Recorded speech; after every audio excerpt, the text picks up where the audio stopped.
নারীদের ঝরে যাওয়া চুল যেখানে সেখানে ফেলবেন না, তাহলে কঠিন বিপদে পড়ে যাবেন। অনেক মা বোনরা আছে, অনেকের চুল ঝরে যায়। এই চুল ঝরে যাওয়া, অনেকের চুল ঝরতে ঝরতে একেবারে চুল নাই হয়ে যায়। যাদের চুল পড়ে বেশি তাদের জন্য একটা টিপস দিয়ে দেই। আপনি কোরআনের একটি আয়াত পড়ে জাইতুনের তেল, অরিজিনাল যেটা আছে সেটা, জাইতুনের তেলে ওয়াইদা মারিতু ফাহুয়া ইয়াশফিন, এটা পরে ফু দিয়ে মাথায় তেল দিবেন, দেখবেন মাথায় চুল বেশি পড়বে না, আপনার চুল মজবুত হবে এবং চুল শক্তিশালী হবে।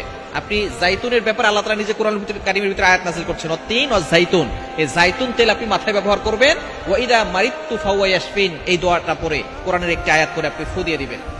এবং পাশাপাশি এই চুল যদি উঠে যায়, ঝরে যায়, অনেকে দেখবেন মাথা আঁচড়ালে চুল পড়ে, এই চুল যেখানে সেখানে ফেলবেন না, কেননা এই চুল দিয়ে আপনাকে জাদু করে ক্ষতি করতে পারে। নবীজি সাল্লাল্লাহু আলাইহি সাল্লামের চুল মোবারক দিয়ে কিন্তু জাদু করা হয়েছিল। নবীজি সাল্লাল্লাহু আলাইহি সাল্লামের চুল মোবারক নিয়ে, চিরুনি থেকে এক ইহুদি মহিলার চুল নিয়ে 11টা গিরা দিয়ে জাদু করেছিল।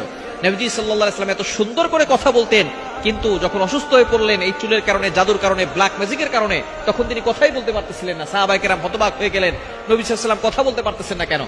আল্লাহ পাক রব্বুল আলামিন ফেরেশতাদের মাধ্যমে জানিয়ে দিলেন যে আপনাকে জাদু করা হয়েছে।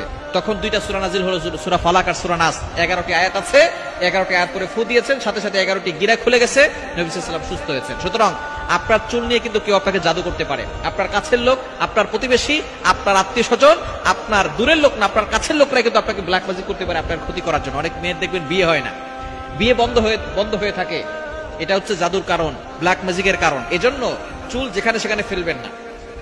এবং অনেকে আবার চুল বিক্রি করে, চুল ওইগুলো যেখানে সেখানে পায় সেটা নিয়ে চুল বিক্রি করে, এটা কিন্তু সম্পূর্ণরূপে হারাম।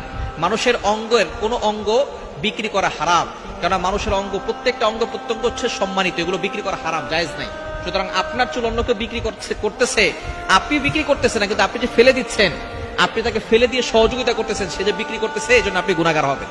এই জন্য চুল আপনি যেখানে সেখানে ফেলবেন না। কি করবেন? এটা মাটিতে পুঁতে রাখবেন। অনেক নারীরা আছে চুল খোলা রেখেই তারপরে ঘর থেকে বের হয়। নবীজি সাল্লাল্লাহু আলাইহি সাল্লাম এই সকল নারীদেরকে অর্ধ উলঙ্গ বলেছে, এবং তারা জান্নাতের ঘেরানো পাবে না, জান্নাতে যেতে পারবেই না। লা ইয়াদখুলুল জান্নাতা ওয়া লা ইয়াজিদনা রিহাহা, তারা জান্নাতের ঘেরানো পাবে না। যারা পোশাক পরেও উলঙ্গ থাকে, আপনি আপনার চুল পরপুরুষকে দেখিয়ে বেড়াচ্ছেন, একটা চুল যদি কোনো পুরুষ দেখে, তাহলে একটা চুল 70টা সাপ হবে। আর এক একটা সাপ কত বড় হবে? এক একটা সাপের মাথা হবে উটের মাথার মতো, লম্বা হবে সুপারি গাছের মতো, মোটা হবে তাল গাছের মতো। এই বিশাল জাহান্নামী সাপ, এই সাপের কি পাওয়ার! এক ফোঁটা জাহান্নামের সাপের, এক ফোঁটা বিষাক্ত বিষ যদি এই দুনিয়ার জমিনে পড়তো, দুনিয়ার কোনো জায়গায় কোনো ফসল জন্ম নিত না। কেন ইমাজিন, আপনি কল্পনা করতে পারছেন কতটা বিষাক্ত হলে এক ফোঁটা বিষের কারণে দুনিয়ার কোথাও কোনো ঘাস জন্ম নিত না, কোনো গাছ গাছালে জন্ম নিত না। সেই সাপ যদি আপনাকে দংশন করে, কতটা ভয়ঙ্কর হতে পারে! আর আপনি চুল দেখাচ্ছেন পরপুরুষকে। খবরদার মা বোনরা, খুব সাবধান। আপনার স্ত্রীকে সাবধানে রাখবেন, আপনার মেয়েটাকে সাবধানে রাখবেন। আপনি সবকিছু আপনার মেয়েকে দিচ্ছেন, আপনার স্ত্রীর খরচ দিচ্ছেন, কিন্তু তারা বেপরোয়া ভাবে চলাফেরা করতেছে। আপনি যদি তাদেরকে নিষেধ না করেন, আপনাকেও কিন্তু আল্লাহর কাঠগড়ায় জবাবদিহি করতে হবে। এজন্য এই চুল যেখানে সেখানে ফেলবেন না, এটাকে ঢেকে রাখবেন। নারীদের সৌন্দর্য হচ্ছে চুলে। এই চুল শুধু আপনার স্বামীকে দেখাবেন, যারা দেখার জায়েজ তাদেরকে দেখাবেন, যাদেরকে দেখানো হারাম তাদেরকে কখনো দেখাবেন না। এটা এক একটা সাপ, এক একটা চুলের কারণে 70টা সাপ হবে। এই জন্য সবসময় সাবধান থাকতে হবে।